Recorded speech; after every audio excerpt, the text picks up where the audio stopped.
decide to move as one with God, then he will form us into a new community with endless grace and mercy and blessings, and power can live in us. In order for shalom to come into the midst, the people of God have to be willing to give up their privilege and power. It's only rarely we find in the Bible, in the New Testament, where Paul writes to one person like Timothy or Titus, but most of the New Testament, most of the Old Testament is written to a community of people. And so but what we read in our Western thinking, we read, oh, this must be for me, versus this must be for the church.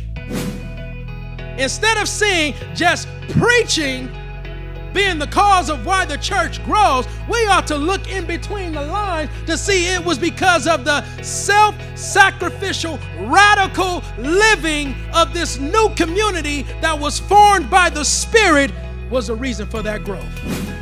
If we're going to build a new community that is a radical demonstration of the power of God in our lives, we've got to be devoted to the teaching of Scripture. We've got to be devoted to fellowship with one another. We've got to be devoted to the breaking of bread when it comes to communion. We got to be devoted to prayer.